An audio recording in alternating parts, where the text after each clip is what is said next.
29번째 시간입니다. 성공의 길로 가라, 성공의 길로 가라 라는 제목으로 하나님 말씀 증거하겠습니다. 성경은, 하나님의 말씀은 진리입니다. 진리라는 말은 옳은 길, 옳은 것이란 뜻입니다. 성경 안에는 우리 인생이 옳게 가는 길을 가르쳐 줍니다. 어디로 가면 생명의 길인지, 어디로 가면 사망의 길인지, 어디로 가면 축복의 길인지, 어디로 가면 저주의 길인지, 어디로 가면 성공의 길인지, 어디로 가면 실패의 길인지를 정확하게 가르쳐 줍니다. 그래서 성경을 진리, 다른 말로 하면 우리 인생의 약도라고 말합니다. 그러기에 성경 말씀을 잘 읽고 묵상하고 성령 하나님의 은혜를 구하면 우리가 어디로 가면 성공을 하는지, 어디로 가면 축복이 있고 행복이 있는지를 성경을 통해서 깨닫고 알 수 있습니다. 많은 기독교의 위인들이 이처럼 성경을 통해서 인생의 축복과 행복의 길을 발견하고 성공의 길을 발견하고 앞으로 나아갔습니다. 우리도 마찬가지입니다. 오늘 말씀을 통해서 우리가 성공의 길로 걸어가는 은혜가 있기를 바랍니다. 자, 성경을 통해서 우리가 깨닫게 되면, 성경 전체를 묵상하면 우리 인생이 반드시 망하는 세 가지 길이 있습니다. 주일날 아침부터 오자마자 무슨 망하는 얘기를 하느냐, 우리가 이것을 반목교사로 삼아서 이번 한 주간 성공의 길로 걸어가는 은혜가 있기를 바랍니다. 자, 우리 인생이 가면 반드시 망하는 세 가지 길. 자, 첫 번째 길은 놀기만 하고 게으르게 있으면 반드시 망합니다. 한번 따라할까요? 놀기만 하면 망합니다. 자, 다시 한번, 놀기만 하면 망합니다. 성경은 이와 같이 말합니다. 잠언 24장 30절로 34절에 내가 증황에 게으른 자의 밭과 지혜 없는 자의 포도원을 지나며 본즉 가시던 뿔이 퍼졌으며 거친 풀이 지면에 덮였고 돌담이 무너졌기로 내가 보고 생각이 깊었고 내가 보고 훈계를 받았었노라. 내가 좀 더 자자, 좀 더 졸자, 손을 모으고 좀 더 눕자 하니 내 빈궁이 강도같이 오며 내 곰핍이 군사같이 이르리라. 그러니까 좀 더 자자, 좀 더 졸자, 좀 더 눕자, 이와 같이 게으른 생각을 갖고 일하지 않고 가만히 있으면 반드시 망한다. 이게 성경의 원리입니다. 성경은요, 무엇보다도 하나님 주신 최고의 원리, 진리가 뭡니까? 뿌린 대로 거둔다는 것입니다. 안 뿌리면 아무것도 거둘 게 없습니다. 가정 안에서도 뿌려야 거둡니다. 가정 안에 제대로 뿌려야 행복을 거두고요, 교회 안에 제대로 뿌려야 은혜를 거두고요, 우리의 삶을 통하여 제대로 뿌려야 하나님은 우리의 삶의 현장을 통하여 물질의 복을 우리에게 허락하여 주시는 것입니다. 아무것도 안 뿌리면 거둘 것이 없습니다. 결국 자기 갖고 있는 것 조금씩 파먹다가 인생을 망하고 맙니다. 그러기에 성경이 가르치는 원리는 너 절대로 게으르게 놀고만 있지 마라. 뿌려야 반드시 거둘 수 있다 하는 말씀을 주십니다. 자, 이 말씀 우리 삶 속에 그대로 적용시키면, 내가 증황에 게으른 자의 밭과 지혜 없는 자의 포도원을 지나며 본즉 가시던 뿔이 퍼졌고 거친 풀이 지면에 덮였고 돌담이 무너졌기로 생각이 깊어 훈계를 받았다. 이걸 우리 가정으로 한번 봅시다. 그러면 어떻게 되죠? 내가 지혜 없는 자의 가정을 지나면서 본즉 설거지 더미는 개수대에 가득 고여 있었고 쓰레기로 방 안이 뒤덮여 있었고 애들 기저귀가 둥글러 다니고 빨랫감이 여기저기 둥글러 있으며 전화 수화기만 붙잡고 좀 더 얘기하자, 놀자, 자자 하는 자를 본즉 빈궁이 강도같이 오고 곰핍이 군사같이 몰려올 것이다. 이런 얘기예요. 그러니까 뭐 일은 산더미처럼 있는데 놀고 싶다, 쉬고 싶다, 그냥 좀 놔두자. 이런 사람들에게 뭐라고요? 빈궁이, 곰핍이 강도같이 밀려오게 될 것이다 하는 걸 성경의 가르침이에요. 여러분, 놀면 망합니다. 이것이 성경의 원리입니다. 놀아도 되는 사람 하나도 없어요. 열심히 씨 뿌리는 은혜가 있기를 바랍니다. 자, 성경에 왜 우리가 씨 뿌려야 되느냐? 그것은요, 뿌린 대로 거두기 때문에 그래요. 그런데도 불구하고 왜 안 뿌리느냐? 이유가 있습니다. 오늘 데살로니가후서 3장 16절로 14절에 보면, 형제들아, 우리 주 예수 그리스도의 이름으로 너희를 명하노니 규모 없이 행하고 우리에게 받은 유전대로 행하지 아니하는 모든 형제에게서 떠나라. 그러니까 예수 믿는 사람은 어떻게 살아야 된다고요? 규모 없이 행하는 게 아니라 규모 있어야 된다. 그러니까 머릿속에 틀이 있어서 내가 뭘 해야 되는 사람, 그래서 첫째, 둘째, 셋째 정확하게 우선순위가 정해져서 삶에 대한 규모가 있는 사람, 이게 예수 믿는 사람이에요. 그냥 주먹국으로 대충 그렇게 살면 하나님의 복이 없다 하는 것입니다. 어떻게 우리를 본받아야 할 것을 너희가 스스로 아나니 우리가 너희 가운데서 규모 없이 행하지 아니하며 누구에게든지 양식을 값없이 먹지 아니하고 오직 수고하고 애써 주야로 일함은 너희 아무에게도 누를 끼치지 아니하려 함이니 우리에게 권리가 없는 것이 아니요 오직 스스로 너희에게 본을 주어 우리를 본받게 하려 함이니라. 우리가 너희와 함께 있을 때에도 너희에게 명하기를 누구든지 일하기 싫어하거든 먹지도 말게 하라 하였더니 우리가 들은즉 너희 가운데서 규모 없이 행하여 도무지 일하지 아니하고 일만 만드는 자들이 있다 하니 이런 자들에게서 우리가 명하여 주 예수 그리스도 안에서 권하기를 종용히 일하여 자기 양식을 먹으라 하노라. 자, 일하기 싫어하는 자는 먹지도 말라. 이것이 성경의 가르침이에요. 우리 한 주간 열심히 일할 수 있는 은혜가 있기를 바랍니다. 자, 그렇다면 왜 이렇게 씨를 뿌려야 되는, 가정 안에서도 열심히 일하는 씨를 뿌려야 되고 교회 안에서도 열심히 일하는 씨를 뿌려야 되고 우리가 회사 생활에서도 성실하게 일하는 씨를 뿌려야 됩니다.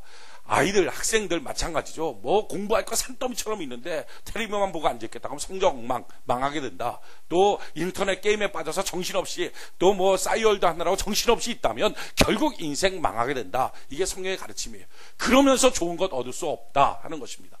여러분, 손 놓고 있으면 망합니다. 이것이 성경이 가르쳐주는 가장 정확한 길입니다. 자, 그렇다면 왜 사람들이 손 놓고 있을까 하는 거예요. 자, 처음부터 손 놨을까요? 그렇진 않습니다. 사람들은 누구나 다 마찬가지로 처음에 무엇인가가 주어지면 의욕이 있습니다. 처음 회사 들어가면 의욕이 있습니다. 누구보다도 일찍 가고 열심히 잘하려고 합니다. 결혼하고 나면 새색시 되고 새신랑 되면 열심히 행복하게 가정 꾸며가려고 합니다. 의욕이 있습니다. 교회도 내 교회라고 딱 생각하고 딱 처음에 등록하면 열심히 하려고 하는 의욕이 있습니다. 사역도 마찬가지고 인생 다 마찬가지. 누구든지 처음 하는 모든 일에는 의욕이 있습니다. 그런데 왜 그 의욕 있는 첫 마음이 지나면서 식어서 아무것도 안 하는 사람이 됩니까? 이유는 뭐예요? 낙심 때문에 그렇습니다. 성경이 이와 같이 말해요. 이런 자들에게서 우리가 명하니 주 예수 그리스도 안에서 권하기를 종용히 일하여 자기 양식을 먹으라 하니라. 형제들아, 너희는 선을 행하다가 낙심치 말라. 누가 이 편지에 우리 말을 순종치 아니하거든 그 사람을 지목하여 사귀지 말고 저로 하여금 부끄럽게 하라. 여러분, 왜 종용히 일하지 않고 일손을 내려놓습니까? 이유는 낙심돼서 그렇습니다. 그래서 성경은 선행하다가 너희가 낙심하지 말라 하는 것입니다.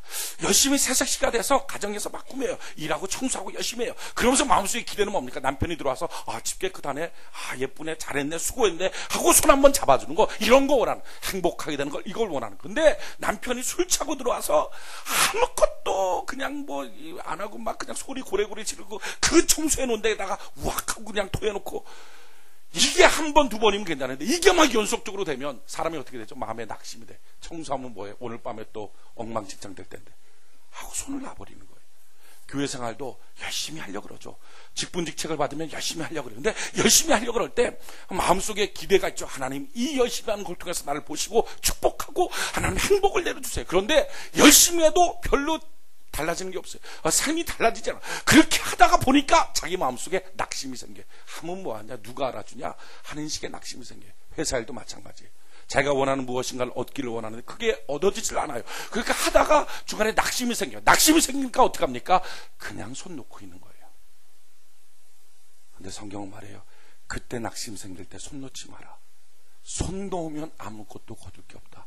힘들더라도 울더라도 씨는 뿌려야 된다. 아멘이십니까? 그때 눈물로 씨 뿌리는 자에게 기쁨으로 거둘 수 있도록 만들어 주게 될 것이다.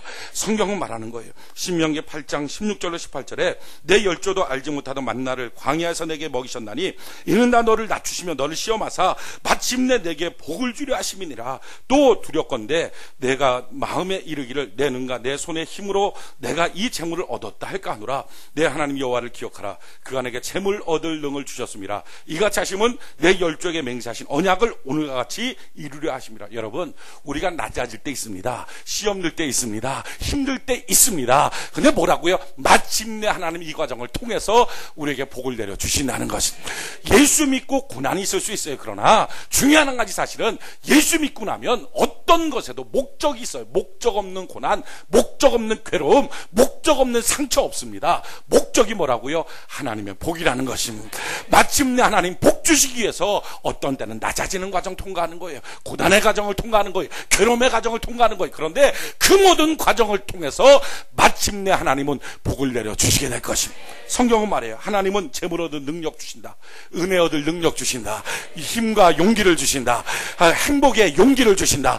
행복의 능력을 주신다. 주신 하나님이에요. 그런데 이걸 주시기 전에 뭐라고요? 내가 힘이 있어서 얻었다 할까 두렵다. 무슨 말입니까?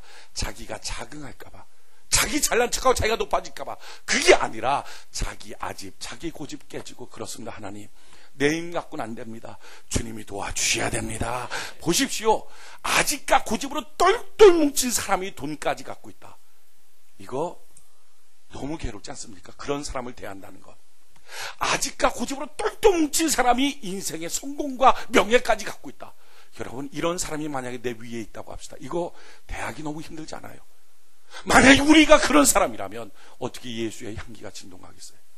그러니까 하나님은 우리에게 성공과 축복과 명예를 주기 전에 아집과 고집으로 내 자랑으로 뭉쳐있는 것을 깨트려 버려 주시고, 아멘이십니까? 겸손하게 만들어 주시는 거예요. 그래서 하나님이 마침내 복을 주기 전에 낮아지게 만들고 시험도 하고 흔들기도 하십니다. 그 과정이 있어요. 그래서 어떤 때는 열심히 살려고 할 때 우리 인생에 낮아지고 시험 들고 힘들 때 있어요. 청소 열심히 해놔도 헛것처럼 보이게 할 때 있어요. 자기가 무엇인가 열심히 봉사해도 헛것처럼 보이게 할 때 있어요. 이유는 뭐예요? 내 자아, 내 아집 깨지고, 그래요, 하나님, 내 힘 갖고는 안 돼요. 주님이 도와주셔야 돼요. 주님이 함께 해주셔야 돼요. 하나님의 은혜가 있어야 돼요 하고 자기 아집 고집 싹 tir어놓고 나가면 하나님은 마침내 복을 내려주신다는 것입니다. 그러기에 우리 인생에 낙심이 되는 때가 있을 때 손 놓지 마십시오. 어떤 분들은 이럽니다. 마음이 상해서 기도가 안 나와요. 아니요, 마음이 상한 그때 기도해야 마침내 눈물로 씨를 뿌릴 때 하나님의 응답의 역사가 있게 될 줄 믿습니다.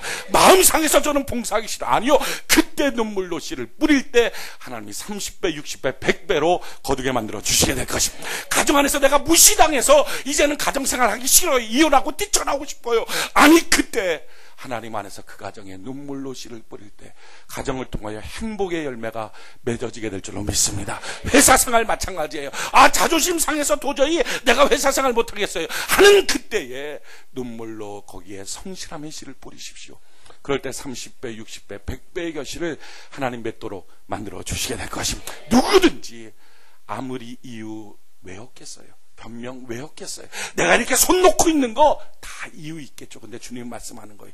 어찌됐든 손 놓고 있으면 망한다 하는 거예요. 상처, 낙심 있습니까? 손 놓지 말고 주님, 내가 이때에 씨 뿌림으로 마침내 복 주시는 하나님을 보게 하여 주시옵소서 하고 주님께 나가는 모습, 이것이 성공의 길이에요. 이것이 축복의 길이에요. 그러니까 제일 처음에 망하는 사람의 특징은 뭡니까? 기대도 없고 마음도 없어서 아무것도 안 하는 사람. 이게 첫 번째 망하는 거예요. 그러니까 사람들이 기대도 없고 마음도 없어요. 교회 나올 때도 기대도 없고 마음도 없어요. 그래서 아무것도 안 하는 거예요. 하기도 싫은 거예요. 해도 건성으로 하는 거예요. 그건 뭐예요? 반드시 망한다 하는 거예요. 자, 두 번째, 반드시 망하는 것. 그건 뭡니까? 죄가 있으면 망해요. 에덴 동산 그렇게 완벽하던 그 땅에 죄가 들어오니까 다 망했어요. 인간관계 다 깨지고요. 가시ong공기 다 났어요. 가정도 마찬가지예요. 죄가 들어오면 망해요. 교회도 죄가 들어오면 망해요. 인생도 죄가 들어오면 망해요. 죄 있는 곳에는 망함이 있어요. 성경은 이와 같이 말합니다. 야고보서 1장 15절로 17절에 욕심이 잉태한 즉 죄를 낳고 죄가 장성한 즉 사망을 낳느니라. 여러분, 죄가 있으면 뭐가 돼요? 사망이 와요. 반드시 망해요. 그 죄가 근데 어디서부터 시작한 거예요? 욕심에서 시작한 거예요. 자, 이 욕심이 그럼 뭡니까? 골로새서 3장 5절에 보면, 그러므로 땅에 있는 지체를 죽이라. 곧 음란과 부정과 사욕과 악한 정욕과 탐심, 욕심이니, 탐심, 욕심은 곧 우상 숭배니라. 여러분, 욕심이 뭐예요? 그게 우상 숭배예요. 욕심, 우상 숭배의 특징이 뭡니까? 나는 가만히 있고, 아니, 어쩜 조금이라고 큰 거 얻기를 원하는 것, 이게 욕심이에요. 거기서부터 죄가 시작해요. 그리고 그 죄는 반드시 망하는 거예요. 자, 우상 숭배가 뭐죠? 부적 같은 거. 이게 부적 같은 거 주변에다 탁 그냥 넣고 다니면 무조건 행복해진다. 자기는 하나도 안 변해. 하나도 안 변하고 그냥 부적 하나 넣고 다니면 행복해. 뭐 굿 한 번 하면 행복하다.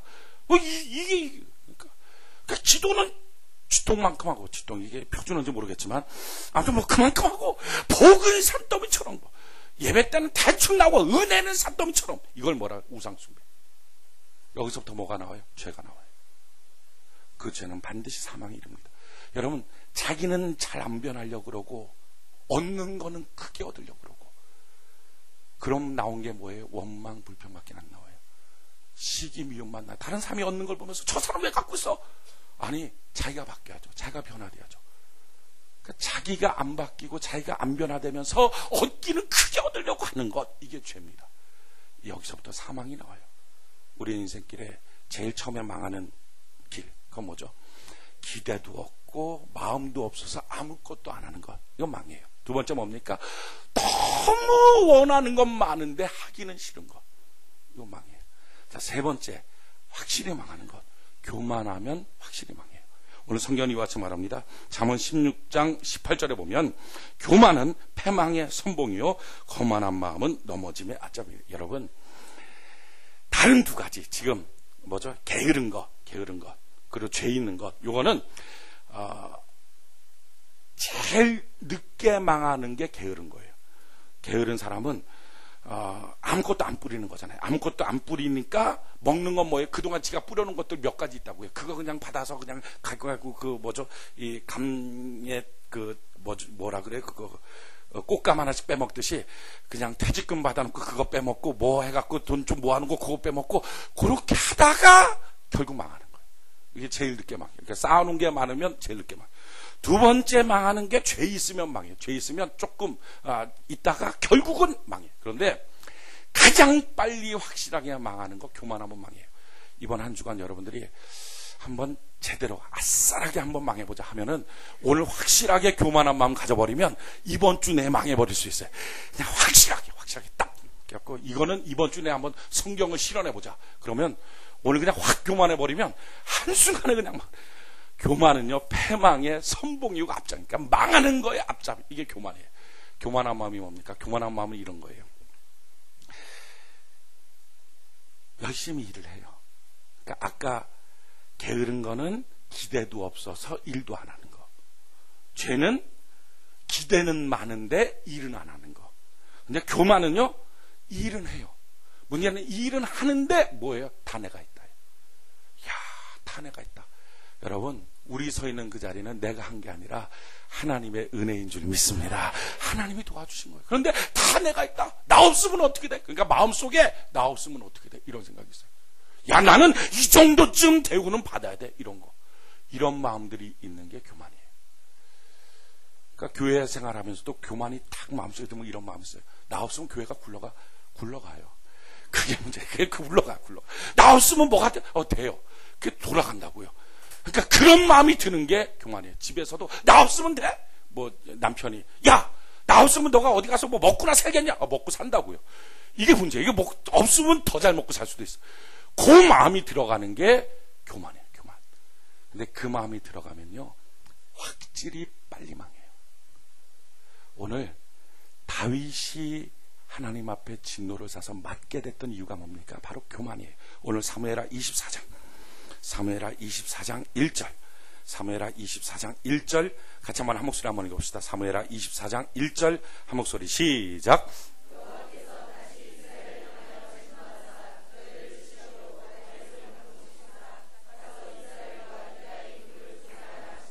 아멘. 자, 보십시오. 자, 다윗의 마음속에 지금 무슨 마음이 있어요? 인구를 조사해보자. 여러분, 인구 조사하는 것은 문제가 아니에요. 왜냐하면 하나님은 주먹국으로 일하지 않고 정확한 걸 원하세요. 그래서 정확한 숫자가 몇 명이냐, 언제 되느냐 딱딱 따지는 거 하나님이 원하십니다. 그게 성경 중에 민수기가 있어요. 백성들의 수를 세는 게 민수기예요. 하나님이 백성들의 수를 세라고 명령하신 게 딱 두 번 있는데, 진을 칠 때 백성들의 수가 얼마나 되느냐 그거 갖고 수를 세보라 그랬고, 땅을 나눠줄 때 사람의 숫자만큼 땅을 나눠줘라 그래서 수를 세겠어요. 그러니까 하나님이 수를 세는 걸 좋아하십니다. 근데 문제는 수 세는 게 문제가 아니라 마음의 동기의 문제예요. 마음의 동기가 뭐냐면 다윗의 마음속에 야, 블레셋이 있으면 조공을 바쳐, 모압이 조공을 바쳐, 암몬이 조공을 바쳐, 에돔이 조공을 바쳐. 야, 난 참 대단해. 야, 이런 대단한 나라의 왕이 나의 백성들의 군사력은 얼마나 되느냐. 자기의 힘을 알고 싶었어요. 제가 얼마나 대단한지를 테스트해보고 싶었어요. 사람들의 마음속에 이 마음이 들어가면 망하는 거예요. 자기 힘을 알고 싶은 거예요. 자기가 얼마나 대단한지를 알아보고 싶은 거예요. 자기는 이 정도의 대우는 받아야 된다는 거예요. 자기는 이 정도의 대접은 받아야 된다는 거예요. 이런 마음이 들어가면 반드시 망해요. 내가 어떻게 이런 대접 받고 살 수 있느냐? 아니요. 여러분, 사람들 중에 이런 사람들이 있습니다.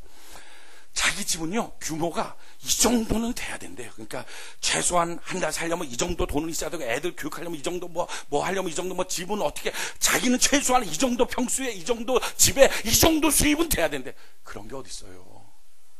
여러분, 열심히 씨는 뿌리고요, 하나님이 주시는 게 규모인 줄 믿습니다. 하나님이 내게 주시는 대로 거기에 맞춰서 사는 거예요. 비나면 비난대로, 부하면 부한대로, 주님 주신 그대로 내가 겸손하게 살겠습니다. 사명 감당하며 살겠습니다. 주여 나를 도와주시옵소서. 근데 사람들의 마음속에 교만이 들어가면 이 정도는 있어야 돼. 그거 안 되면 울구락불구락, 왜 이러느냐, 내 인생 왜 이러느냐, 원망 불평 견디지 못하는 거예요. 우리 인생의 규모가 어디 있어요? 여러분, 내 삶에 이 정도 꼭 있어야 돼요. 그거 있으면 행복합니까? 아니에요. 하나님이 기쁨 주셔야 행복하고, 하나님이 도와주셔야 열려지는 거예요. 그 정도 돈은, 월급은 받아야 된다. 받으면 내 것 되는 줄 아십니까? 전대구멍 뚫어진 것처럼 빠져나갈 때가 얼마나 많은지 몰라요. 애 하나 아파서 병원에 들어가 보십시오. 몇십만 원, 몇백만 원 순식간에 나갈 때 있어요. 받는 게 내 것입니까? 아니에요. 지켜주신 하나님이 계셔야 돼요. 그래서 중요한 건 뭐예요? 하나님이 주시는 대로 나는 살겠습니다. 열심히 씨를 뿌리고 손을 벌려 주님 바라보고 주님 앞에 겸손히 무릎 꿇는 것, 이게 진짜 인생 사는 거예요. 근데 지금 다윗의 마음속에 뭐가 들어갔어요? 내가 얼마큼 되느냐, 내가 얼마큼 대접받아야 되느냐, 내가 얼마큼 대단한 사람이냐, 나 없으면 되겠느냐, 이런 마음들이 자기의 마음속에 들어간 거예요. 교회 안에서도 가끔 가다가 이렇게 엉뚱하게 교회 안에서 반골로 삐죽빼죽거리는 사람들이 가끔 생겨요. 우리 교회는 거의 없는데, 교회들마다 그런 사람들이 생기는 핵심이 뭡니까? 어디서부터 생기는 거예요? 나 없으면 교회 굴러가, 이 생각. 여러분, 사람 한 명 없어도 돼요.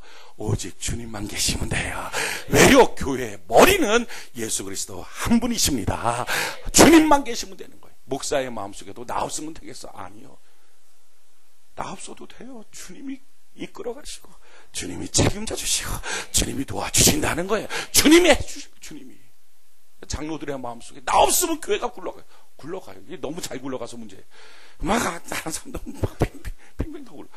여러분, 우리 마음속에는 교만이 제거되는 은혜가 있기를 바랍니다. 지금 다윗의 마음속에 교만이 찾아왔어요. 자, 교만이 찾아오니까 어떤 역사가 나타납니까? 이런 똑같은 사무엘하 24장 1절과 똑같은 배경의 성경이 역대상 21장이에요. 역대상 21장 1절에 이렇게 말씀해요. 사단이 일어나 이스라엘을 대적하고 다윗을 격동하여 이스라엘을 계수하게 하니라. 자, 보십시오. 차이점이 뭐예요? 지금 역대상 21장 1절에는 사단이 일어나 다윗을 격동하고 여호와예요.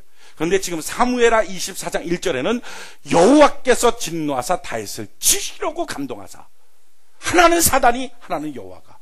이게 뭡니까? 이게 이런 거예요. 마음속에 교만이 들어와요. 자기 스스로가 대단히 힘이 있는 줄 알아요. 자기 스스로가 대단히 지혜로운 줄 알아요. 자기 없으면 안 될 줄 알아요. 자기가 대단한 사람이라고 착각해요. 자, 그 착각의 마음이 교만인데, 교만이 딱 들어오면 바로 뭐가 작동해요? 마귀가 틈을 타요. 마귀가 갖고 장난쳐요. 그때부터 사람이 무너지는 거예요. 자, 마귀가 와서 장난치면 그 다음에 어떻게 해요? 하나님이 막아주시는 게 아니라 허용하십니다. 이걸 알아야 돼요. 왜 허용하세요? 오늘 24장 1절에 뭐라고요? 때리려고 허용하십니다. 왜? 때려서 고쳐주시려고, 때려서 바꿔주시려고. 이게 하나님의 사랑이에요. 때려서 바꿔주시려고. 그래서 제대로 된 사람 하나님 만들어주시려고. 예수 안에는 절망이 없어요. 예수 안에는 어떤 경우라도 소망인 줄 믿습니다. 자, 그렇게 하나님이 만들어 가시는 거예요. 그래서 우리 마음속에 교만이 있으면 마귀가 장난쳐요. 교만을 제거하는 은혜가 있기를 바랍니다. 이 제거하기 위해서 하나님이 주시는 기회가 있어요. 그건 뭐냐면은, 내 마음이 교만해지면, 그러면 반드시 내 앞에 반대자가 나와요. 나를 짜증나게 하는 사건이 나와요. 나를 귀찮게 하는 사건이 등장해요. 그때가 자기를 돌아봐야 될 기회예요. 오늘 지금 다윗이 교만한 마음이 생겨서 이스라엘과 유다의 인구들을 조사하라 이렇게 말했어요. 그랬더니 어떻게 반응이 나옵니까? 2절 3절 한번 볼까요? 사무엘하 24장 2절 3절 2절 3절 같이 한 목소리 한번 읽어봅시다. 시작.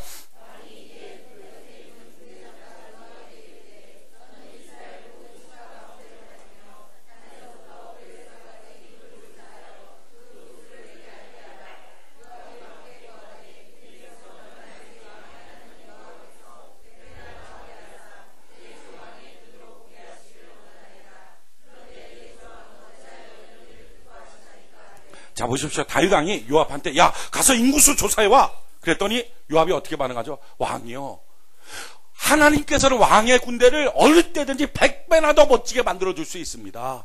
수가 문제가 아니지 않습니까? 하나님을 향한 진실한 마음 아닙니까? 근데 왕이요, 왜 스스로 교만해져서 수를 세서 스스로 자긍하려 하십니까? 라고 말하는 거예요.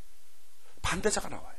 근데 문제는 이런 반대자들 앞에 깨닫고, 그렇지, 내가 교만했구나. 자기를 짜증나게 하는 거. 자기가 뭔가 하려고 그래. 근데 아내가 반대해요. 그럼 깨달아야죠. 멈춰 서야 돼요. 혹시 내가 교만한 건 아닐까? 자기가 뭔가 하려고 그러는데 부하 직원이 뭐라고 그래요. 그럼 깨달아야죠. 자기가 뭔가를 하려고 그러는데 짜증나게 만드는 아주 막 그런 일들이 생기는 거예요. 그러면 깨달아야죠. 멈춰 서봐야 돼요. 혹시 내가 교만해서 하나님이 나한테 신호를 주는 게 아닐까? 이거 생각해야 된다고요. 그런데 많은 경우에 그와 같은 일이 생길 때 어떡합니까? 분노해버려요. 너가 나한테 지금 그러냐고, 왜 이런 짜증날 일이 생기냐고, 다 떠나가라고 분노해버리는 거예요. 그래서 인생의 교만이 끝까지 가버리는 거예요. 오늘 볼까요? 이렇게 요압이 왕에게 반대를 했을 때 다윗 왕의 모습이 어떻습니까? 4절 같이 한번 읽어볼까요? 4절 한 목소리 시작.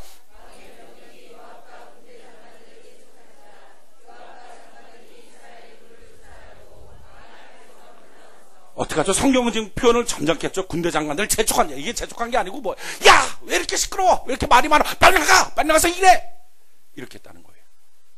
자기한테 무슨 반대가 생깁니까? 짜증나는 일이 생깁니까? 좀 사소한 신경 쓰이는 문제가 생길 때, 그때 하나님이 신호일 수 있어요. 혹시 내가 교만해진 거 아닐까? 내가 혹시 하나님을 의지하는 마음이 떠난 거 아닐까? 그래서 하나님이 신호 주는 게 아닐까? 근데 많은 경우에 그럴 때 분노로 대하는 거예요. 막 가는 거예요. 그래서 인생에 문제가 생겨요. 여러분, 인생이 확실히 망하는 세 가지. 가장 급하게 망하는 게 교만. 자기가 다 있다, 자기 대단하다, 나 없으면 되겠어, 이 생각. 두 번째 망하는 거, 죄가 있는 거. 원하는 건 너무 많은데 자기가 하지는 않는 거. 세 번째, 하고 싶은 것도 없고 원하는 것도 없고, 이 세 가지는 인생 확실히 망합니다. 혹시 여러분들이 이와 같은 인생 속에 빠져 있습니까? 이유 있고 변명 있겠죠. 상관없어요. 이 모든 경우에 오직 여기서부터 성공의 길로 돌이키는 방법이 있어요. 그것은 하나님 앞에 나가서, 주여 내가 죄인입니다, 하나님 내가 잘못했습니다, 나를 용서하여 주시옵소서 하고 주님 앞에 무릎 꿇는 거예요. 그가 탕자든 그가 어떤 존재든 상관없어요. 아담이 선악과를 먹었어요. 선악과 먹는 말이 뭡니까? 선악과 먹을 때 마귀가 이렇게 꼬시죠. 선악과 먹으면 너 하나님처럼 될 거다. 이게 죄예요. 죄가 뭐라고요? 원하는 건 너무 큰데 하는 건 조금인 거. 그러니까 과일 하나 먹었다고 하나님 되면, 딸기 하나 먹으면 하나님 되고, 배 하나 먹으면 천하장사 되고, 슈퍼맨 되고. 사람의 마음이 이런 마음 가지면 됩니까? 말이 안 되는 거죠. 근데 너 이거 과일 하나 먹으면 너 하나님 돼. 이 마음 자체가 이미 죄예요. 하고 싶은 건 너무 큰데 하는 건 조금밖에 없는 거. 죄예요. 자, 죄를 지었어요. 죄를 지었더니 하나님이 찾으시죠. 아담아, 내가 어디 있느냐? 아담이 몰라서 찾았을까요? 아니에요. 어디 숨은지 알았겠죠. 알았음에도 불구하고 찾는 이유는 한 가지예요. 너 지금 나와서 기회다. 하나님 앞에 나와서 내가 잘못했습니다, 내가 죄인입니다, 하나님 나를 용서하여 주시옵소서. 기회 주신 거라고요. 그런데 아담이 나와서 어떻게 합니까? 하와 때문이라고, 뱀 때문이라고 변명되고 자기 정당하니까 결국 무너지고 마는 거예요. 여러분, 우리가 어떤 때 낙심할 때 있어요. 아무것도 안 하고 손 놓고 있을 수 있어요. 가정 안에서 손 놓고 있어요. 회사 안에서 손 놓고 있어요. 교회 안에서 심지어 손 놓고 있어요. 그냥 예배만 드리는 것만 해도 대단한 것처럼 여기면서 어슬렁어슬렁 나왔다가 그냥 돌아가요. 이런 마음 갖고 있으면서 너 왜 이렇게 하냐 하면 마음속에 확 올라오는 거죠. 누구 때문이에요? 나도 처음엔 열심히 하고 싶었어요. 나도 이런 마음 아니었어요. 그런데 상처받았어요.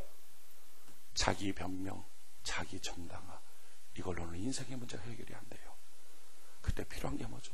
하나님, 내가 잘못했습니다. 주님이 씨 뿌리라고 하는 것 내가 씨 뿌리지 않았습니다. 선을 행하다 낙심하지 말라고 주님이 명령하셨는데 내가 낙심했습니다. 하나님, 나를 용서하여 주시옵소서 하고 주님 앞에 나갈 때 그때부터 인생의 해결이 있어요. 여러분, 회복과 성공과 축복의 길은 어디예요? 어디서부터 시작하면 돼요? 하나님 앞에 회개하는 길이 축복의 길인 줄로 믿습니다. 아무리 아버지 재산 허랑방탕하게 탔어도 돌이켜서 아버지, 나는 아버지 앞에 갑니다. 돌이킨 탕자한테는 다시 아들의 놀라운 대접과 축복이 있어요. 여러분, 주님의 사랑이 뭡니까? 어떤 사람이든지 누구든지 회개하면 용서하여 주신다는 것, 회개하면 세기를 허락하여 주신다는 것, 누구든지 주의 이름을 부르기만 하면 구원을 얻게 된다는 것입니다. 하나님이 세상을 이처럼 사랑하사 독생자를 주셨으니 이는 저를 어떻게 믿는 자마다, 누구든지 상관없어요, 믿기만 하면 멸망치 않고 영생을 얻는 축복을 허락하여 주신다는 것, 이게 하나님의 사랑이에요. 오늘도 이 사랑이 우리 가운데 풍성한 줄로 믿습니다. 어느 상황, 어떤 처지든지 자기 변명, 자기 정당화 하는 게 아니라, 그래요, 하나님 내 잘못이에요, 하나님 나의 죄를 용서하여 주시옵소서 할 때 인생에 소망이 있게 됩니다. 여러분, 다윗이 다윗 됐던 이유가 뭡니까? 그 소망이 있는 거예요. 그 회개의 마음이 있는 거예요. 오늘 한번 10절 한번 볼까요? 10절 24장 사무엘하 24장 10절 같이 한번 한 목소리 한번 읽어봅시다. 시작.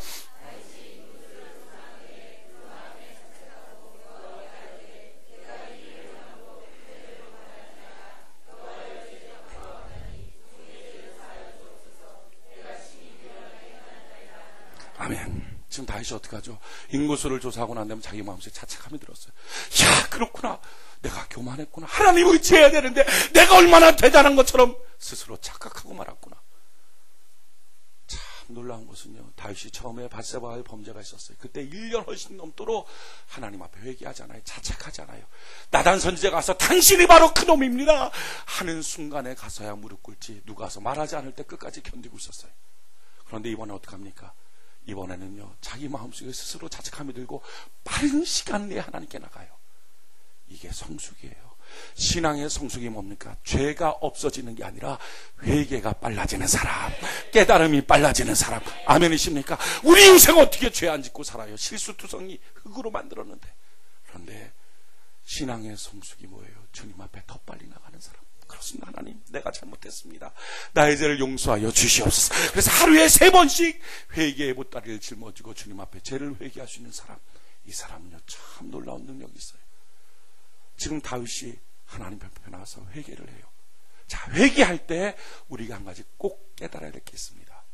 내가 하나님 앞에 회개를 하면 하나님은 나의 회개의 진정성을 테스트하십니다.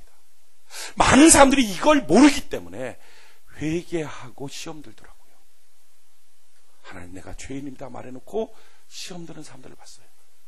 하나님은 내가 하나님 앞에 회개하면 반드시 나의 회개의 진정성을 테스트하십니다. 오늘 한번 성경을 볼까요? 10절, 지금 다시 회개했어요. 하나님, 바로 나의 죄입니다. 나의 죄를 용서하여 주시옵소서. 내가 미련하게 행했습니다 라고 기도했어요. 회개 기도했어요. 그랬더니 어떻게 하죠? 하나님이 11절부터 13절까지 11절부터 13절까지 사무엘하 24장 11절부터 13절까지 같이 한 목소리 한번 읽어봅시다. 시작.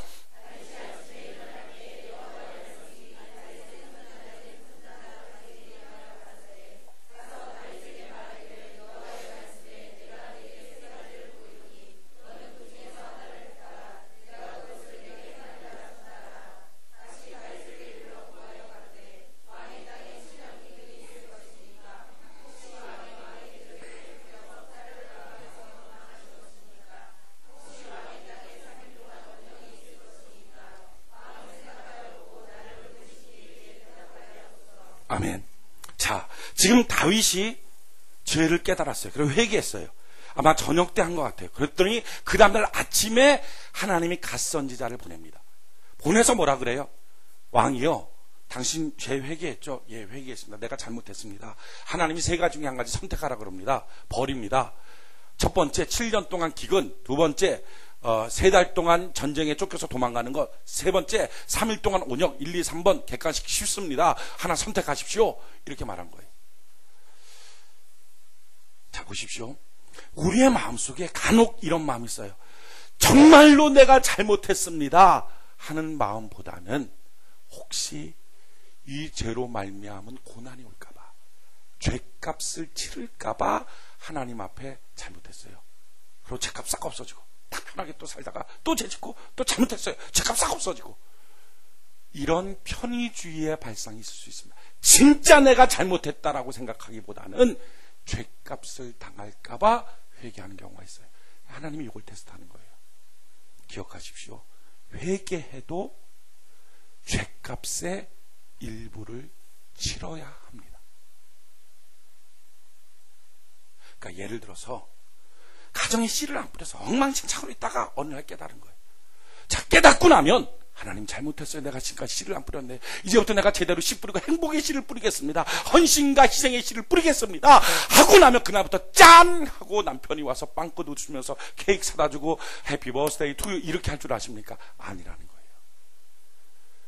죄값을 조금 치를 수 있다 하는 것입니다. 이걸 통해서 뭘 하는 거예요? 그의 회개가 진정한지를 하나님 보는 거예요. 자, 어린아이를 키우면 알 수 있어요. 어린아이가 잘못했어. 그럼 엄마가 이놈 일로 와! 너 잘못했지? 잘못했어요. 하고 울어요. 몇 대? 그러면 너 잘못했지? 잘못했어요. 몇 대? 맞기는 싫은 거예요. 잘못했다고 말을 하고 맞기는 싫은 거예요.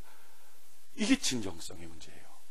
진짜 자기가 잘못한 걸 안다면 세대 이렇게 말해야죠. 그게 맞는 거예요. 하나님이 그걸 보시는 거예요. 정말 내가 잘못했군요. 정말 내가 하나님의 가슴을 아프게 했군요. 그러면 내가 당연히 일부의 죄의 값을 받아야 된다. 이걸 하는 거예요. 그래야 진짜 그 회개가 진정한 회개라는 거예요. 지금 하나님이 이렇게 문제 세 개를 줬어요. 근데 다윗이 어떻게 반응을 해요? 다윗의 반응이 참 멋져요. 14절 한번 볼까요? 14절 사무엘하 24장 14절 24장 14절 같이 한 목소리 한번 읽어봅시다. 시작.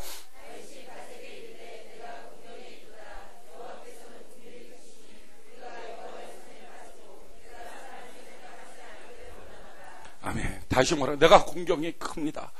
하나님, 내가 이제는 맞습니다. 내가 맞아야 됩니다. 내가 잘못했습니다. 그런데 마저도 사람한테 맞지 않고 내 아버지 하나님께 맡겼습니다 하고 하나님께 나가는 거예요. 여러분, 우리가 회개하고 났을 때 우리가 당해야 될 죄값을 당할 때 있어요. 그때 많은 사람들은요, 회개해도 소용없다고, 오늘 마음 바꿔서 기도했는데 똑같은 일 벌어졌다고 또 다시 낙심하고 시험 들고 상처받고 그래요. 아니에요. 그때 정말 회개라면, 그렇습니다. 하나님, 나는 맞아야 됩니다. 내가 잘못한 거 맞습니다 하고 나가면서, 그래도 하나님, 내게는 주님밖에 없습니다 하고 때리시는 주님 품에 안겨버리면 때리는 매체를 꺾어버려 주시고 안아주시더라는 것입니다. 이게 다윗의 마음이에요. 우리 인생의 회복의 시점이 언제예요? 회개예요. 핑계 변명되는 거 아니라, 맞습니다. 주님, 내 잘못입니다. 내 죄입니다.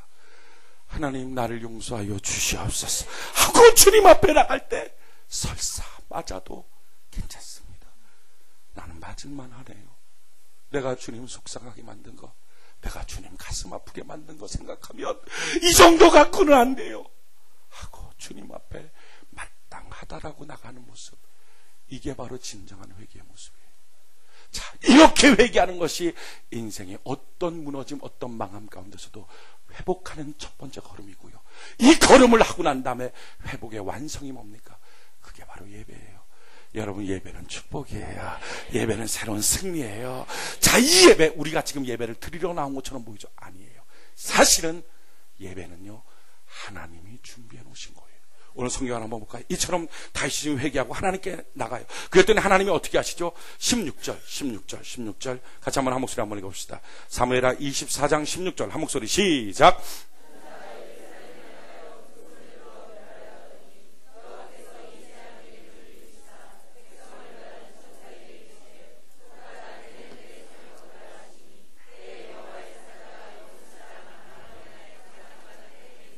자, 보십시오. 자, 여호와의 천사가 아라우나의 타작마당 곁에 서 있어요. 왜 서 있어요? 하나님이 이미 재앙이 됐다, 그쳐라, 이제 됐다 라고 말씀하셨기에 서 있는 거예요. 서 있는 그 자리에 뭐라고 말해요? 아라우나의 타작마당에 올라서 예배드려라. 여러분, 다른 말 없고 예배라는 건 뭡니까? 하나님이 재앙이 이제 됐다, 진노가 이제 됐다, 슬픔과 환난이 이제 됐다 라고 하나님이 중단할 때 우리에게 예배를 선물로 허락하여 주신다는 것. 그러니까 지금 오늘 여러분들이 예배를 드리고 있다는 이 사실은 재앙이 끝났다는 것이고, 저주가 끝났다는 것이고, 슬픔이 끝났다는 것이고, 환난이 끝났다는 것을 하나님 말씀하고 있다는 것입니다. 자, 이 말을 좀 더 확대시키면, 내 마음속에 어떤 때 마음 상처받고 싫고 교회에다 씨 뿌리기도 싫고 싫으니까 예배가 다 싫어. 안 가. 자기가 예배 안 가는 것 같지만 사실은 영적인 눈을 보고 보면 하나님은 뭐예요? 아직도 그에게 진노와 재앙이 계속하고 있다 하는 말이에요. 그게 진행 중이다. 그런데 이것이 끝쳤다는 것을 어떻게 알 수 있어요? 내 마음속에 예배 가야지, 주님 앞에 예배 드려야지, 내가 이렇게 했으면 안 되지 하는 마음이 드는 게 그게 뭐예요? 하나님의 재앙과 진노가 끝쳤다라고 하는 신호예요. 자, 재앙과 진노가 끝이니까 어떻게 해요? 그때 선지자를 통해서 예배로 올라가십시오 하는 신호를 받고 다윗이 올라갑니다. 여러분, 재앙과 진노가 끝이기 전에는 예배의 마음도 없습니다. 예배는 누가 준비하는 거예요? 사람이 준비하는 게 아니라 하나님이 준비하시는. 자, 하나님이 재앙과 진노를, 슬픔과 환난을 끝내고 이제 끝났다, 이제 더 이상 너한테 안 할게 라고 하고 주시는 게 예배예요. 그러기에 모든 예배는 축복이에요. 모든 예배는 승리예요. 모든 예배는 역전이에요. 아멘이십니까? 이게 놀라운 축복이에요. 성경은 이와 같이 말해요. 히브리서 10장 19절로 20절에 그러므로 형제들아, 우리가 예수의 피를 힘입어 성수에 들어갈 담력을 얻은, 이게 예배드린 거죠. 하나님께 성수에 들어갈 담력을 얻었나니 그 길은 우리를 위하여 휘장 가운데로 열어놓으신 새롭고 산 길이요. 예배가 뭐예요? 새롭고 산 길인 줄로 믿습니다. 새로운 길이요, 살아있는 길이요, 축복의 길이요, 형통의 길인 줄로 믿습니다. 이게 예배예요. 하나님이 이 예배를 우리에게 준비하시고, 그리고서 어떻게 해요? 선지자를 통해서 예배로 올라오라 라고 주님이 말씀하시는 거예요. 그러니까 예배를 드려야지, 예배 드려야 되겠다, 이 마음은 재앙이 끝났다라는 신호입니다. 저주가 끝났다라는 신호예요. 아멘이십니까? 그러기에 오늘 예배에 나온 여러분들 주님의 이름으로 축복합니다. 여러분들의 인생에 새로운 역사가 시작합니다. 새로운 은혜가 시작합니다. 새롭고 산 길이 시작합니다. 이게 놀라운 역사예요. 자, 이와 같이 예배를 준비하시고 주님이 예배를 나오라 했을 때 다윗이 어떻게 합니까? 18절 19절 같이 한번 한 목소리 한번 읽읍시다. 18절 19절 같이 한 목소리 시작.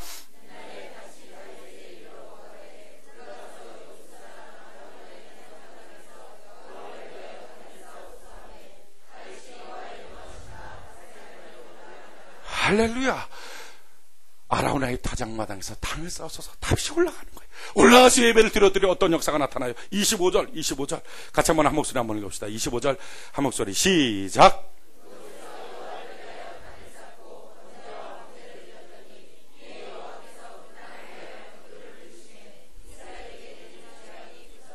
아멘. 하나님이 결심하시고 예배를 열어주시고 예배를 성공하는 다윗에게 하나님은 실질적으로 재앙을 그쳐버려 주시고 새로운 축복을 열어주시더라는 거예요. 예배는 그러기에 역전의 시간이에요. 새로운 인생이 있는 거예요. 하나님, 내가 이 예배를 성공하는 자 되게 하여 주시옵소서. 우리는 예배를 놓칠 수 없어요. 왜요? 예배는 이미 하나님께서 재앙을 그쳐야지, 저주를 그쳐야지, 환난을 그쳐야지 결심하고 내게 열어놓으신 기회라는 거예요. 기회. 어떻게 이 기회를 내가 망쳐버립니까? 어떻게 내가 이 기회를 놓쳐버립니까? 하나님이 주신 이 기회, 주여 내가 붙잡고 성공자로 되게 하여 주시옵소서. 자, 그렇다면 예배의 성공은 어떻게 하는 거예요?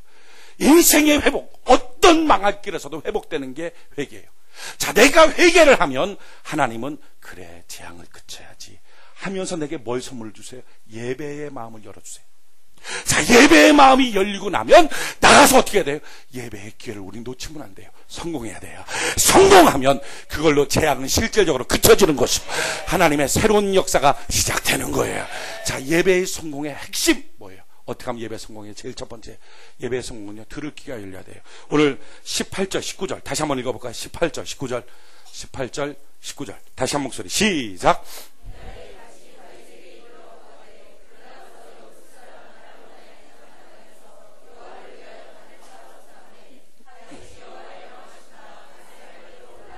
할렐루야. 제일 처음에 어떻게 해요? 가시 말하는 거예요. 올라가소서. 근데 다윗이 그 말을 들어요.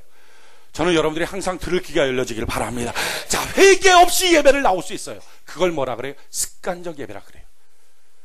그러니까 그냥 아버지 따라 나오고 아내 따라 나오고 부모 따라 나오고 그냥 나오는 게 그냥 주일날이니까 뭐 장로직 보니까 나오고 집사직 보니까 나오고 뭐 일이 있으니까 목사니까 나오고 담임 목사도 그냥 내가 안 나가면 누가 설교하나? 에이, 나가야지. 그래, 나온단 말이에요, 이렇게.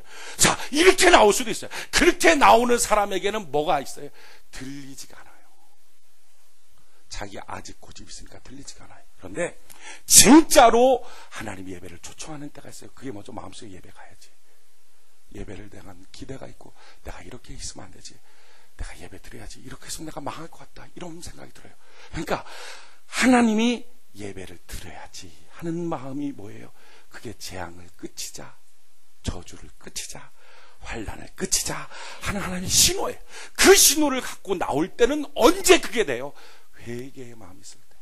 내 잘못이지, 내 죄지 하는 마음이 있는 사람에게 하나님은 선물로 예배를 드려야지 하는 마음을 주시는 거예요. 자, 그 마음을 갖고 하나님께 나왔어요. 나오면 제일 처음에 성령 가운데 하나님의 예배에 성공하기 위해서 뭘 주십니까? 들을 길을 열어주세요. 아멘이십니까? 성령의 음성이 들리는 거예요.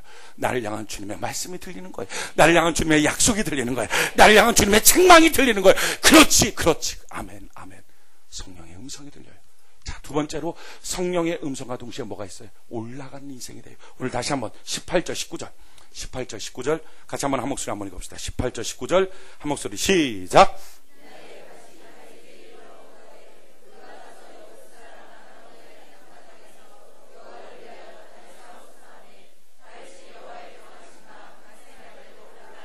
할렐루야. 예배는 뭐예요? 올라가는 거예요.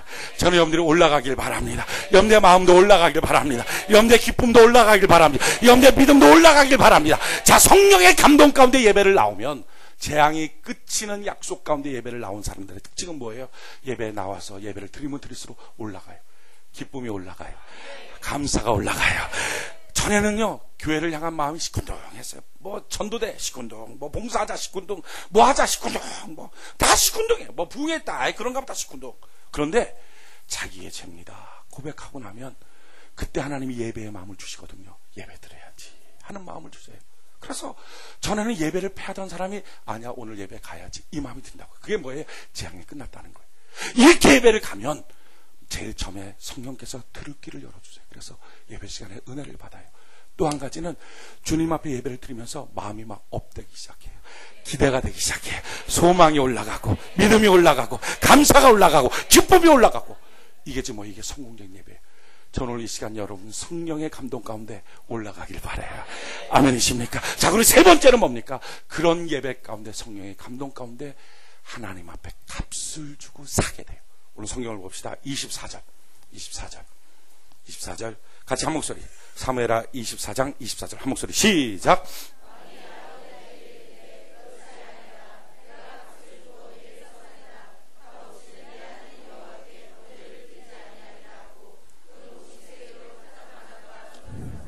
아멘. 자, 어떻게 하죠? 내가 값없이는 예배를 드리지 않겠다. 내가 값을 주고 다 사서 하나님 앞에 번제를 드릴 것이다.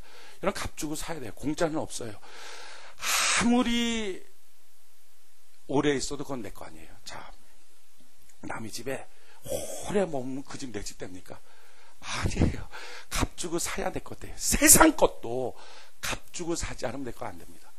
부산까지, 서울에서 부산까지 가는 KTX 그거 뭐 얼마죠? 뭐 얼마? 그거 돈 주고 사야, 표를 사야 부산까지 내려가는 거 그거 타고 가지. 그거 타고 가서 부산 도착하면 드릴로 다시 뭐 합니까? 이거 돈 주고 산대, 의자입니다. 이런 사람이 있어요. 없어. 다 놓고 나와. 여러분, 세상 거의 특징은요, 사도 얼마 안 있으면 놓는 거예요. 집을 사도 죽을 땐 놓고 가고, 차를 사도 놓고 가고, 뭘 해도 놓고 가는 거. 잠깐 있다 없어지는 세상 것도 사지 않으면 내 거 안 되는데, 영원한 하나님의 것 사지 않고 공짜로 내 거 됩니까? 내 거 안 되는 거예요. 이번에 우리 장로 안수 내년도입니다. 장로 안수 할 때 건축헌금하고 교회를 위해서 부부간에 다 봉사하고, 이번에 장로 안수 할 때는 부부가 다 올라와서 안수 받을 거예요. 왜냐하면 남편만 장로가 아니더라고요. 아내도 장로급이 돼야 장로가 되는 거지. 가정이 아내 남편 다 이렇게 갖고 다 올라와서 안수받게 할 거예요. 그러니까 그렇게 부부간에 다 리더십 통과하고, 그리고 나서 다 주를 위해 봉사하고 건축헌금 하나님께 온전히 드리고 모델처럼 서 있어라. 이유가 뭐예요? 그런다고 장로가 되겠어요? 그건 아니에요. 그런데 문제는 뭐죠? 자기가 주님 앞에 사는 마음이에요. 할렐루야. 사는 마음. 우리 성전 건축하고 있어요. 성전 건축할 때 참 성도들한테 저는 헌금 강조도 안 해요. 어차피 뭐 헌금은 계산을 안 해놓고 공사를 시작한 거니까, 저는요 우리 교회 헌금, 성도들 헌금을 제로로 놓고 공사를 시작한 거예요. 그러니까 성도들이 헌금을 내든지 안 내든지 공사는 진행되잖아요. 그냥 쭉 가잖아요. 근데 얼마나 감사한지, 강조를 안 하는데도 우리 성도들이 분이 진하도록 헌금을 해요. 너무 고맙고 너무 감사해요. 담임 목사로서 참 귀하다, 감사하다는 마음이 있어요. 여러분, 그게 왜 필요합니까? 그래야, 사야 그 자리에 가서 내가 주님 앞에, 주여 내가 여기 있습니다, 내 성전에서 하나님께 기도합니다, 하나님 나의 기도를 들어 주시옵소서 할 때 값주고 사야 내 것 되는 거죠. 값주고 사야.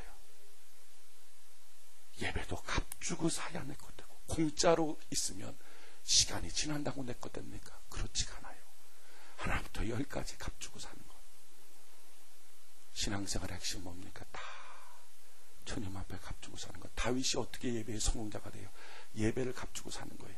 자, 값주고 산다라는 말의 뜻이 뭡니까? 이런 거예요. 집이 5억짜리 집이 있어요. 5억짜리 집. 근데 지금 자기가 5억이 있어요. 그러면 이 집을 사고 싶어. 그래갖고 딱 계약을 해서 5억을 딱 주고 집을 샀어요. 자, 그럼 집이 생겼어요. 그럼 5억은 어디 갔어요? 자기한테 없어요. 문제는 뭐예요? 집도 생기고 5억도 내 손에 있었으면, 이건 값을 안 치는 거예요. 그죠? 이건 여러분들이 집을 안 사봐서 이게 뭔 말인지 감이 안 나는 것 같은데, 사면 자기 게 없어져야 돼요. 문제는 뭡니까? 오늘날 많은 사람들이 사도 자기 것이 여전히 있기를 원해요. 그러니까 안 사는 거예요. 내가 예배를 사요. 예배를 사면 뭐죠? 친구와의 약속은 없어져야 예배를 사죠. 어떻게 예배 다 사고 친구와의 약속 다 사고, 이게 어떻게 가능합니까? 봉사 다 사고 다른 일 하고 싶은 거 다 사고, 어떻게 가능합니까? 사면 자기 것이 없어져야죠. 사람들, 이런 사람들이 있어요. 목사님, 제가 이번에 무슨 프로젝트에서 돈을 막 이렇게 벌면 거기 중에 얼마를 건축헌금 내겠습니다. 이 사람은 뭐죠? 하나도 자기 거 손에 안 나겠다는 거예요. 그러니까 이만큼 하나님이 주시면 그 중에 일부 내고 생생내겠다. 그러니까 그 기도는 응답이 안 될 가능성이 굉장히 많습니다. 그게 아니죠. 하나님이 원하는 건 뭐예요? 지금 있는 너가 크든 작든 그거 갖고 너가 주님의 것을 살려면 너의 것이 얼마가 손에 나야지. 너 건 하나도 손에 안 나고 뭐가 더 생기면 뭘 해놓고 하겠습니다. 그러니 너의 것을 손에 나지 않겠다고 하니까 그것이 어찌 너가 사는 것이겠느냐, 하나님이 말씀하는 거예요. 어떤 사람이냐, 몸을 하나님이 건강하게 해주면 내가 나서 전도할게요. 그러니까 건강하게 하면 다른 거 다 놀고 전도 조그맣게 했다. 이게 어떻게 사는 겁니까? 그게 아니죠. 몸이 아픕니까? 아픈 몸 끌고 전도하러 나오시기 바랍니다. 참 제일 미련한 사람이 이런 사람이에요. 아픈 몸을 끌고 나와서 봉사하고 뭐 전도하고, 그러면서 나한테 이런 사람이 있어요. 목사님, 아픈 몸을 끌고 성령의 감동 가운데 전도하러 나왔는데 몸이 왜 더 아파요? 아, 더 아프지. 아픈 몸 끌고 나왔는데 그게 더 아파야지. 그게 안 아프면 안 아프겠다고 생각하는 게 이게 도둑놈식 뭐지, 이게. 더 아파야죠. 그런데 더 아픈 그게 뭐예요? 더 아프면서 전도하는 게 그게 자기가 값을 치르는 거잖아요. 값을 치르면 내 것이 되는 줄로 믿습니다. 이게 사는 거예요. 이게 사는 거. 오늘날 예수 믿으면서 얼마나 많이 사람들이 공짜를 원하는지. 뭐 이런 로또가 당첨되면 뭘 하겠습니다. 뭐가 되면 뭐 하겠습니다. 사지를 않는 이상. 그러니 5년을 믿던 10년을 믿던 30년을 믿어도 내 예수가 안 되는 거예요. 내 축복이 안 되는 거예요. 내 예배가 안 되는 거예요. 여러분, 값주고 사는 자, 예수 때문에 손해볼 수 있는 사람, 아멘이십니까? 예수 때문에 지금 눈물로 씨를 뿌릴 수 있는 사람, 그 사람에게 하나님은 새로운 축복의 역사, 예배의 성공의 역사, 새롭고 산 길을 하나님이 열어주시게 될 것입니다. 오늘 말씀의 결론을 맺겠습니다. 인생 확실히 망하는 것 간단합니다. 놀고 아무것도 안 하고 먹기만 하면 망합니다. 왜 놀고 먹어요? 기대도 없으니까. 하고 싶은 것도 없고 기대도 없고 해야 될 일도 없어요. 이 사람은 반드시 망해요. 두 번째, 원하는 건 너무 많은데 하기는 싫어. 이 사람은 반드시 망해요. 세 번째, 일은 하지만 자기가 다 한 것처럼 교만한 사람, 이 사람은 망해요. 자기가 대단한 것처럼 착각하는 사람, 이 사람은 망해요. 여러분, 모든 망할 길에 있습니까? 망할 길에서 사는 방법 한 가지예요. 내가 죄인입니다. 하나님 나의 죄를 용서하여 주시옵소서. 회개하고 주님 앞에 나오는 거예요. 회개하고 나올 때 하나님 어쩌면 고난을 조금 더 연장시켜 줄 수 있어요. 조금 더 아픔이 있을 수는 있어요. 그때 그래요 주님, 난 맞아도 돼요 하는 마음 갖고 주님께 나와보십시오. 그러면 하나님은요, 우리의 마음속에 예배를 향한 마음을 주실 거예요.